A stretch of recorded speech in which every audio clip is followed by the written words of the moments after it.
Pada kesempatan kali ini, kita akan membahas salah satu sistem penting dalam tubuh manusia, yaitu sistem otot rangka.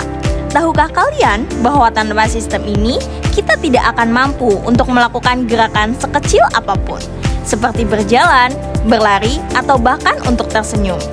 Nah, di video kali ini, kita akan mengeksplorasi bagaimana otot rangka bekerja sama dengan tulang untuk membuat tubuh kita bergerak dan dapat berfungsi dengan optimal.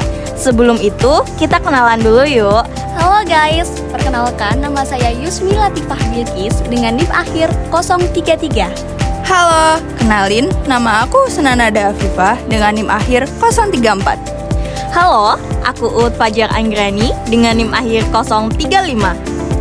Halo, aku Kristalia Fanya Kasiopea Sasongko dengan NIM akhir 036. Kita lanjut ke materinya. Hope you enjoy it guys. Yang pertama yaitu fungsi rangka tubuh manusia. 1. Menopang dan memberi bentuk tubuh. Tulang memberi bentuk tubuh, menopang postur, dan memungkinkan tubuh berdiri atau duduk tegak. 2. Sebagai alat gerak, bekerja bersama otot dan sendi untuk mendukung aktivitas sehari-hari seperti berjalan dan menulis.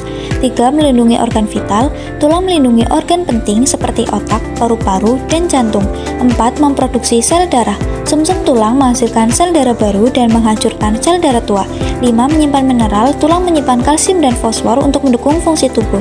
Kekurangan mineral ini dapat menyebabkan kerapuhan tulang. Nah, bagian rangka tubuh manusia itu terbagi menjadi dua, yaitu rangka aksial dan rangka apendikular. Rangka aksial terdiri dari 80 tulang berfungsi untuk melekatkan otot, melancarkan pergerakan, menjaga kestabilan rangka apendikular, serta melindungi otak dan organ vital. Meliputi A. Tulang tengkorak terdiri dari 22 tulang dengan pengecualian rahang, mandibula, terbagi menjadi tulang kranial, tempurung kepala, dan facial struktur wajah. B. Tulang pendengaran dan hyoid. Tulang pendengaran terdiri dari martil, landasan, dan sanggurdi yang mentransfer suara. Tulang hyoid berbentuk U terletak antara laring dan rahang bawah, sebagai tempat melekatnya otot lidah dan rongga mulut. C. Tulang belakang berfungsi mendukung bagian tubuh lainnya terdiri dari 26 ruas, leher 7, punggung 12, pinggang 5, kelangkang 5 fusi, dan ekor 4 fusi. D. Yang terakhir, tulang rusuk dan dada, melindungi jantung dan paru-paru. Terdiri dari 12 pasang rusuk, 7 pasang rusuk sejati, 3 pasang rusuk palsu, dan 12 pasang rusuk melayang.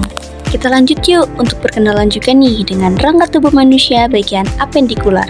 Rangka apendikular adalah salah satu dari dua kelompok tulang utama dalam tubuh manusia yang mencakup 126 dari 206 tulang.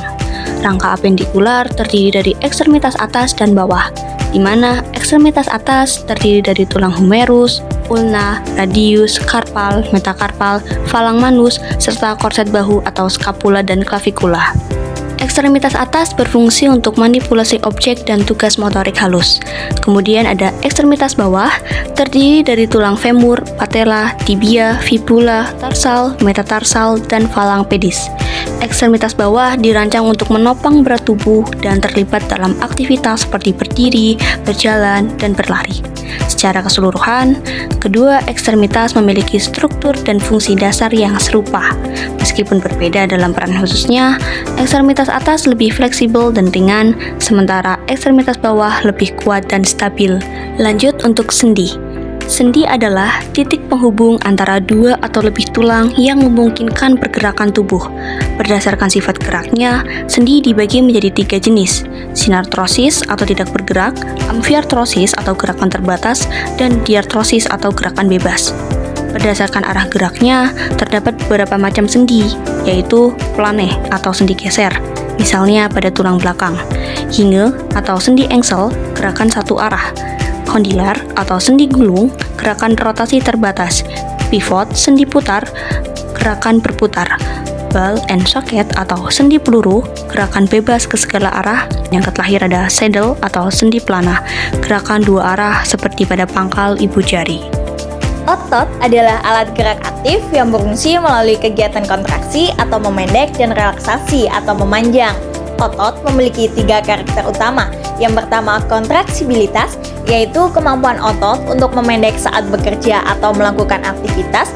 Kedua, ekstensibilitas, yaitu kemampuan otot untuk memanjang. Dan yang ketiga, elastisitas, yaitu kemampuan otot untuk kembali ke ukuran semula. Otot tersusun dari 2 filamen dasar, yaitu filamen aktin yang tipis dan miosin yang tebal, yang nantinya akan membentuk miofibril. Nah, dari miofibril ini akan membentuk serabut otot. Gabungan dari serabut otot nanti akan membentuk otot yang dihubungkan dengan tendon atau urat otot yang keras dan juga liat. Ada dua jenis pelekatan tendon pada tulang, yaitu yang pertama origo, tidak berubah saat otot berkontraksi, dan kedua insersio, yaitu bergerak saat otot berkontraksi.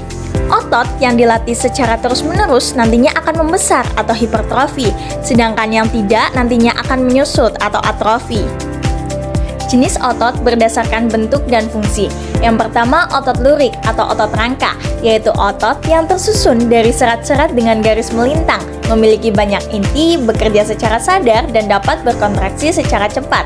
Kedua, otot polos, yaitu otot yang tidak bekerja secara sadar, berbentuk sel-sel halus dengan satu inti dan terdapat pada organ dalam seperti saluran pencernaan dan juga pembuluh darah. Ketiga, otot jantung, yaitu otot yang mempunyai struktur seperti otot lurik, tetapi serabutnya bercabang dan saling beranyam, bekerja secara otomatis dan dipersarafi oleh saraf otonom. Otot memiliki peran penting dalam pergerakan tubuh, baik yang bekerja secara sadar maupun otomatis. Otot manusia memiliki 3 jenis utama dengan fungsi dan sistem kerjanya masing-masing. Yang pertama ada otot rangka atau lurik, berfungsi untuk menggerakkan tubuh, menjaga postur, dan menstabilkan sendi. Otot ini bekerja melalui kontraksi yang dipicu oleh sinyal dari sistem saraf motorik, memerlukan energi dalam bentuk ATP dan terjadi dengan bantuan interaksi antara filamen aktin dan miosin. Yang kedua, ada otot jantung, berperan memompa darah ke seluruh tubuh dan mengatur sirkulasi darah.